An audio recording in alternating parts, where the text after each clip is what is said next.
Aloha. I forgot my entrance. Sometimes that happens. The minute the camera starts rolling, I forget how to say howdy. Well, howdy! I'm Diana Chu here at Slow Gaze. Welcome or welcome back to my channel. We are here to talk about letting go and letting go of things that may weigh us down in this life, because I am all about slowing down and turning the gaze inwards, looking at our collection, looking at what we have, looking at our behaviors and triggers, vices maybe, whatever you want to call them. I'm here to examine with you, tell you my thoughts, and some tips. As I embark on my minimalist lifestyle, I'm trying to define what that means to me. Is it more essentialist? I've been decluttering a lot of my makeup, and I'll link some videos down below if you haven't seen them, but I'm also decluttering my wardrobe. With that comes decluttering a lot of my luxury handbags. I don't own a lot of luxury beyond handbags, so I'm so about buying resale for a lot of reasons, but I'm also about buying secondhand goods, especially if they're pre-loved, and this is a prime example. I'm about to ship this off tomorrow, sell it again on The RealReal. It could be any item in your possession that you feel like it's very hard to let go of. With this example, it's very hard for me to let go of this because A, I paid a lot of money for it. B, I think that it's still really cute. It holds its value. In fact, it probably only goes up in price because this is now part of, I'm holding it like a little football baby. It's now part of Chanel's formal stable of styles, so it's not a limited edition, which means it might hold value really well, and every year Chanel's have been going up. Even though this was in my price range like a few years ago when I bought it, it might not be, you know, in 5 years time even. So to rebuy something like this would be impossible. So why don't I just keep it as an investment? These are all things that I want to talk about today. I'm gonna put her down. She'll be right here. So number one, looking at numbers. There's money, there's time, and then there's minimalism in the Western world. Usually I see people doing Project 333 or doing things where there's only one of each category of item that they own, meant to really show the extremist lifestyle that some people are choosing to lead, or inspire people to get down to a certain number of items in their wardrobe. A very useful tool and a metric, but it's just like weighing yourself. It's basically quantifying your items, but ignoring every other metric. And that's why, even though you're like, okay, I can do this, I have 33 items that I have to have in my wardrobe and everything else must go. That's why it seems so logical and easy to do, but when you actually come to do it, there's so much behind the numbers that people don't address or the metrics don't address. Part of that is the emotional state. Part of that is the monetary amount that you spent. Part of that is the time and effort that it took you to purchase this item. So when you're trying to declutter something either of high value to you or something that's really got a grip on you, and you're forcing your way towards a number, or you're looking at it quantitatively, I would say take a step back. Let's take away all the numbers that might be flooding your thoughts.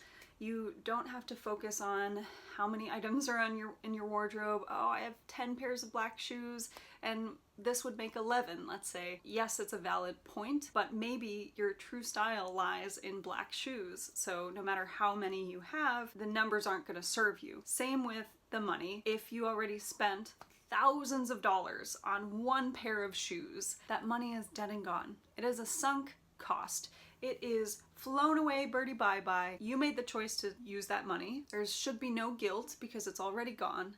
And this is where I would take the most rational approach and say, okay, yes, this could have been an investment, could have not been. I didn't plan to buy any of my bags and try to resell them for money. I wanted to buy them and use them basically forever. They were supposed to be investments in my happiness and my utility, not investments in purely money. So if that's the case, I have to let go of that argument of money, because at one point in my life, I found that to be worth it for me, and it probably was. It has served me, and I have to let go of how much I ever spent on any of that. Same with my Depop stuff. I've been selling a $2,000 bag for $200. People are very interested in buying something that has that kind of perceived value or cultural value and retail tag that has $2,000 written on it. I got so many messages about how people right now can't afford, or it was out of reach for them to afford a designer bag and one that's in great condition. And they have basically, I heard someone say, like, this is made there here, This has been just like a lifelong dream. They've been saving and saving, and it's just kind of out of reach. And now someone else can own it and love it. So the value that we ascribe to things really can go far beyond the amount of money that is on the price tag. So we have to let go of all the numbers in order to sort out why it's so hard to let go. The other thing that's difficult with this bag is that it's in great condition. It's like a relationship. Letting go of someone, even though the relationship is in great condition, it's in working order, you know? There's no one event to make someone say, okay, that's an unforgivable, I can no longer deal with this, I'm gonna let you go. Same with this bag. No one outfit or no one situation, or there's no one deal breaker with this bag that I'm saying, oh, it's too small or too heavy or it just doesn't fit me. Like, this is a perfect bag that I could keep with me for the rest of my life, and I would actually really love to have it. And the more I'm holding it, the more I'm feeling my attachments grow and surface. I wanted to address the fact that sometimes it's really hard to let go because the strong lines of decision making are not apparent. And we have to be really vigilant and try to make those as apparent as possible to ourselves. How to do that? So number 2 on my list would be research. And I love to go on to Purse Forum or my Purse blogs or even on my Pinterest, scroll through basically years of boards that I've made around wardrobe outfits or around bags, and research other people wearing that garment, maybe reviews that have surfaced, taking your critical eye and turning the gaze at that bag or whatever it is one more time to see, does that feel like it's me? Can you envision yourself in that person again with such a strong feeling? Most of the time, the answer may be no. Maybe you feel like you've evolved, especially if you're maybe younger or going through more formative life experiences. I know that now that I've turned 30, I am taking a hard look at my style evolution. I used to buy so many crazy prints, and I loved having all these different types of costumey things. All the colors would distract me from what I actually liked to wear, which was basics. I found that very hard to appreciate and very hard to come to terms with because I thought that that made me a boring person and a boring dresser. In college, people would always come up to me and say, wow, it looks like you can pull anything off. And that was a type of confidence that I was like, wow, I guess I can, but I basically just kind of like trying on different things, having different personas. That also helped me with my confidence. The reinforcement there helped me make this narrative about myself that the only way people will think that I can dress well is if I can dress in anything and pull it off. Now that I'm older and now that I'm working from home and sort of decluttering, actually the decluttering has clarified so much for me. So that is a great first step. If you can take that step, physically look at your stuff, inspect what you have, try it on. It is so much work and so much time will go into it. Re-evaluating as we're changing. So why aren't we re-evaluating our minds and looking at what we have? So back to the Pinterest boards, back to the comparison and research. I think it's helpful if you look at maybe other people wearing certain things like that. You might feel like, okay, that's great for them, but that's not me right now. I can't envision myself as that person anymore. It's easier to let it go if it's removed. Am I on my third tip? I guess my third tip would be to see what is in your collection that maybe you reach for more, but you don't want to admit it. One example, this Chanel bag. So I have another Chanel bag that is very similar. It is not in the aged calfskin, and I'm not going to go too much into it because these are actually very different bags, and if you're a Chanel head, you would understand, I guess, sort of the histories of these, the materials that are used, the turn lock, the chains, all of this stuff. But I'm saying, if you aren't, you can see that these are 2 black bags. They're kind of slouchy. They can fit about the same stuff, and they have chains. There you go. That's basically the comparison level that I'm looking for. Helps that it's the same brand. So I bring this bag up because I don't think it's very iconic. It's really accustomed to me. This is my perfect Chanel bag. It has basically not too much Chanel-ness, unless you know the chains, unless you know this turn lock, and I reach for that a lot more than I reach for this. Look at what you actually reach for, even though in your head maybe it's less valuable because other people might not recognize it. My fourth tip would be to start writing things down. I think that lists always help. The classic, like if there's a fire in your house and you have to run and grab the dog, the kids, the husband, the wife. If your great Aunt Mary is hanging out and the fire is starting because she the toque was too big, you'd probably grab her first. But then let's say you got exactly 5 minutes. The firemen came, they're like, hey, you're all right, but your handbags are going up in flames. You have 5 minutes, go grab your favorite bags. What would you grab? Let's make a list. Because my collection is so large, I would probably grab some other bags before I grabbed the Chanel Hobo.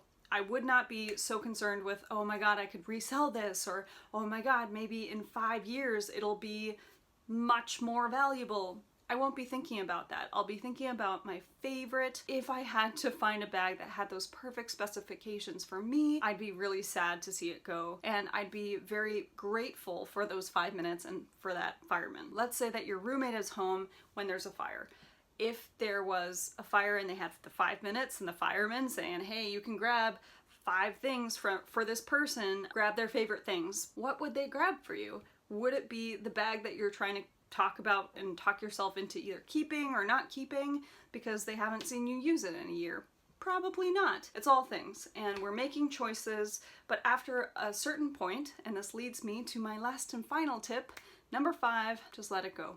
Because in the end, if you're watching this is probably meant to be a bit more empowering, and it's supposed to be either me giving you permission to let go, forget about it, and have the strength and willpower, because it really is about willpower, courage, and having the privilege to be able to make a choice about a piece of clothing or whatever it is. I know you have it, and I know you can do it, and I know we can all make that choice. We're torturing ourselves with the deliberation process. Maybe it's fun for you. Maybe that kind of adrenaline rush and anticipation, and kind of it's like the reverse chase. If so, recognize that and say, oh, actually my deliberation is fueling me. This is like my Friday night event. If you know it, then you can say, okay, set a time limit. If I think about this and deliberate for a full day, but after that day, make the choice and move on. Or I could be giving you the permission to keep the thing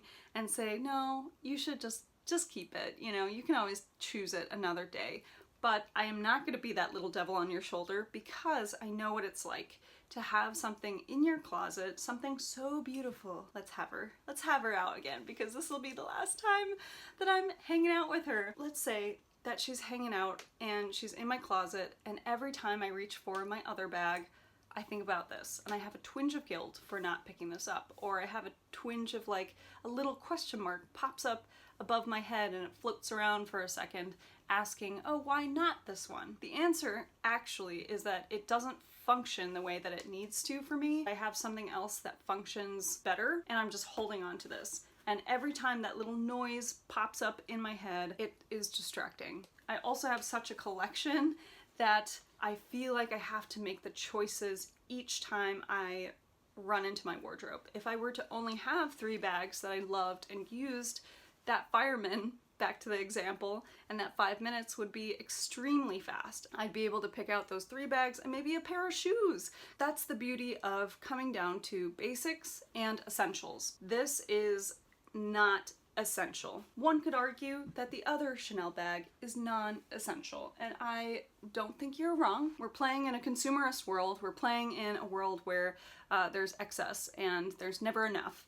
But I am here to tell you that you can determine what is enough for you. It is often far less than you think, and the only way to prove that to yourself is by letting go.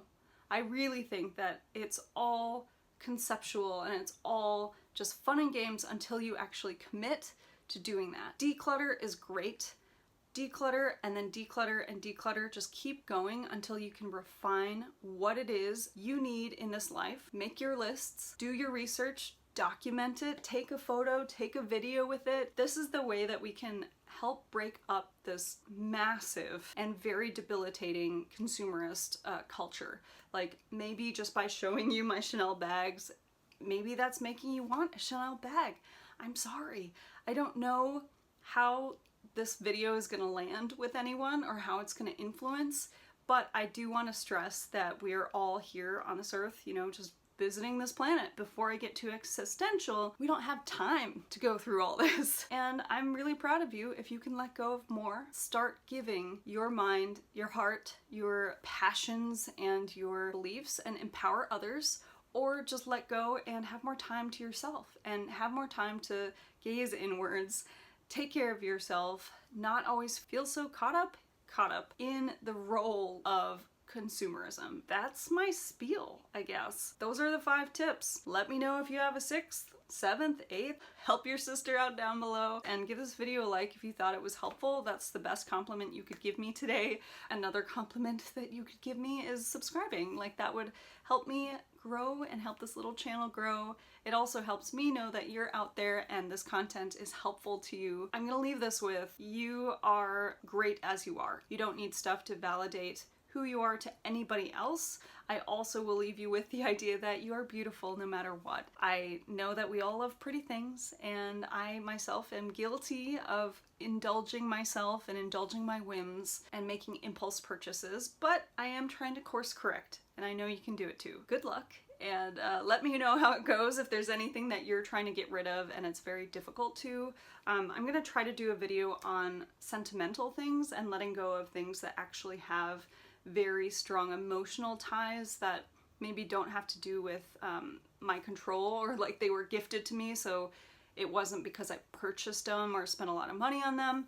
I would love to know if you would be interested in hearing about letting go of sentimental value items. If there's any other decluttering advice that you'd like, just leave it down below. I hope you're safe. I hope you are planning to vote and have a plan to vote. And I know this is, not part of the video content. I'm not telling you who to vote for. I'm just saying, please vote. Take care, and I will see you again. Adios.